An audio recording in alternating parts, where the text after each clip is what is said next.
114। Please सच्चाई।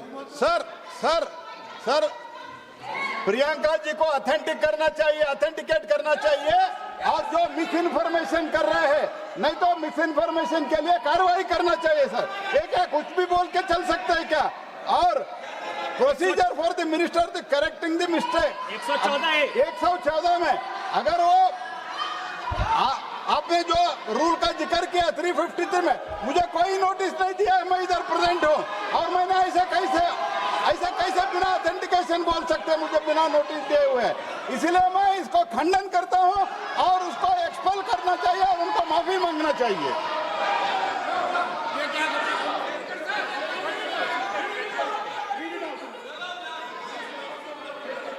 नहीं, ये चैप्टर आगे नहीं बढ़ेगा सर। बिल पे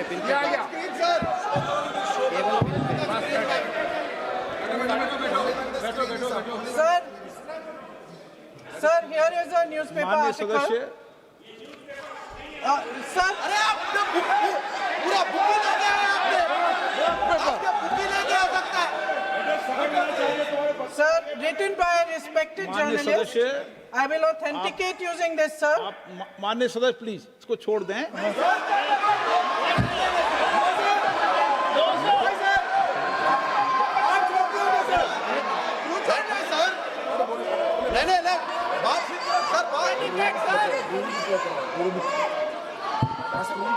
सर अगर जोशी जी अपने बयान का इस खंडन कर विधेयक रहे पर ही हैं क्या? चर्चा होगी।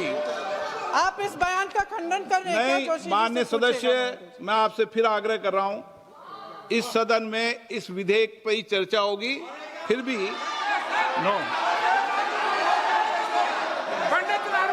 ये विधेयक का विषय नहीं है। आप नो, आप बोलो तो विधेयक पर बोलो, ये मेरी अपेक्षा आपसे। प्लीज सर, करो। छोड़िए, ये रख दो। इस विषय को छोड़िए।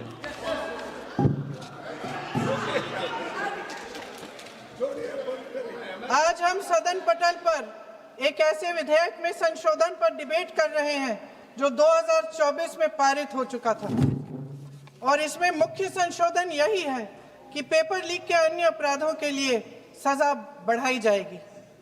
मगर जब से ये विधेयक पारित हुआ तब से अब तक इस सरकार ने एक भी अपराधी को सजा नहीं दी। आपने देखा है कि कल और परसों से फेस रिकॉग्निशन द्वारा प्रदर्शन करने वाले बच्चों के नाम और पते सार्वजनिक किए जा रहे हैं,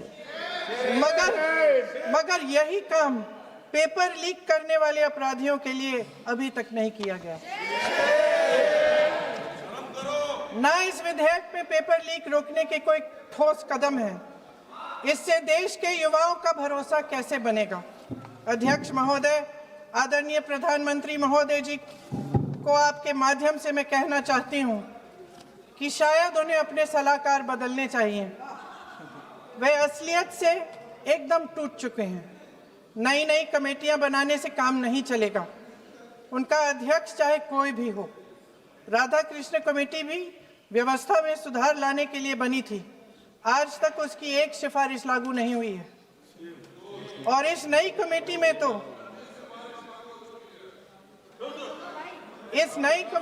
तो एक एक्स-आईबी चीफ, फिर चिल्लाएंगे, एक एक्स-आईबी चीफ, एक आईटी कंपनी के मालिक और एक गौमूत्र के विशेषज्ञ भी हैं।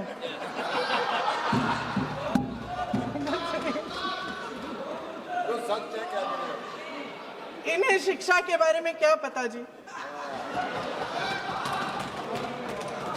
सर सच है। आप आज मेरे से नाराज हो रहे हैं। बस मुस्कुरा लीजिए। वो आपने भी चुनाव लड़ा।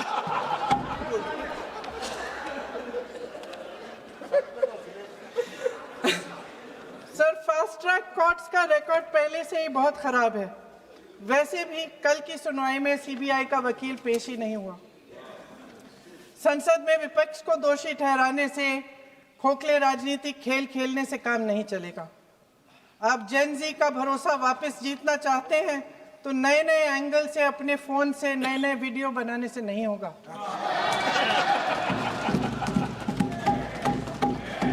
प्रधानमंत्री जी को कैमरे का एंगल नहीं, दिल का एंगल बदलना पड़ेगा। ये जनरेशन जागरूक है, समझता है, झूठ पहचानने की उसकी अपार क्षमता है। इनका दिल और दिमाग जीतने के लिए आपको सच्चाई पर उतरना पड़ेगा। आपके शासन के चलते इस नौजवान पीढ़ी के साथ घोर अन्याय हुआ है, बर्बरता हुई है। इस सच्चाई को स्वीकार करिए। अपनी जिम्मेदारी से पीछे हटने से काम नहीं चलेगा। आदरणीय प्रधानमंत्री महोदय जी, आपको जिम्मेदारी लेनी पड़ेगी, ठोस कदम उठाने पड़ेंगे। शिक्षा विशेषज्ञों को इकट्ठा कीजिए, छात्रों, अध्यापकों, सभी स्टेक होल्डर्स को साथ लेकर, अन्य विचारधाराओं के थॉट लीडर्स के साथ गहरी चर्चाएं करवाकर एक नई शिक्षा प्रणाली तैयार कीजिए। मौजूदा नेशनल एजुकेशन पॉलिसी में 8 महीने तो एग्जाम चलते हैं, अध्यापकों को पढ़ाने का समय नहीं मिलता। सिर्फ आरएसएस के लोगों से भरने की बजाय सिस्टम को शिक्षित, एजुकेटेड, उन्नत और उदार दृष्टिकोण के लोगों से भी भरिए, जिनकी योग्यता सिर्फ उनकी विचारधारा न हो।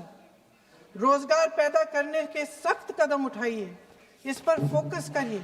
मेडिकल कॉलेजेस की संख्या बढ़ाइए, चिकित्सा शिक्षा का विस्तार कीजिए, ताकि ये बच्चे जो मेहनत कर कर के भी अपने भविष्य नहीं बना पा रहे हैं, एक उज्जवल भविष्य का सपना देख पाए।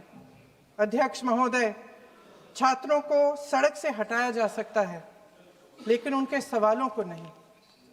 हर लाठी जो किसी लड़की पर, किसी लड़के पर चली है, वे बच्चों की पीठ से ज्यादा सरकार की साख पर पड़ी है। देश के नौजवान न्याय मांग रहे हैं, भीख नहीं। वे यहां सरकार गिराने नहीं, अपना भरोसा बचाने के लिए आए थे। अध्यक्ष महोदय, आपके माध्यम से मैं सरकार को कहना चाहती हूं, अपनी साख बचाइए, अपनी नीयत ठीक करिए, अपनी अकड़ का इलाज कीजिए, अपने वादों पर अमल कीजिए। आपके शासन में हमने बड़ी बड़ी चोरियां देखी हैं। चुनाव में वोटों की चोरी, राम मंदिर में चंदा की चोरी, आपके उद्योगपति मित्रों द्वारा देश की संपत्ति की चोरी, किसानों की जमीन की चोरी, लेकिन सबसे बड़ी चोरी, हाँ ठीक है, सबसे बड़ी चोरी तब हुई। कहिए, बोलिए।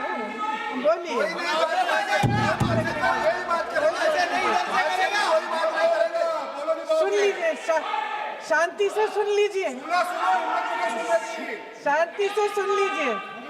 आपको मौका मिलेगा, आप जितनी भी चोरियों की बात करना चाहते हैं आप कर लीजिए, अभी मेरा समय है। सबसे बड़ी चोरी तब हुई जब देश के नौजवानों के भविष्य, उनके सपने चुराए गए। भविष्य की चोरी, सपने की चोरी किसी भी चोरी से कहीं बड़ी होती है महोदय। अगर देश का युवा निराश हो जाए, अगर देश का युवा निराश हो गया, उसकी उम्मीद टूट गई, तो सबसे बड़ी हार भारत की हार होगी। और हम कांग्रेस और विपक्ष के लोग जान दे देंगे, मगर भारत की हार नहीं होने देंगे। जय हिंद। सर, अब तो मुस्कुरा लीजिए, भाषण खत्म।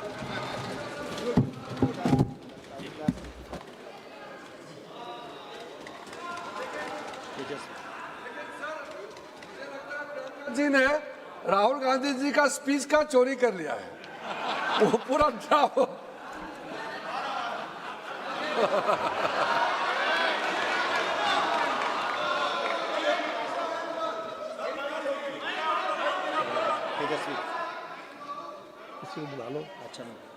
तेजस्वी सूर्या,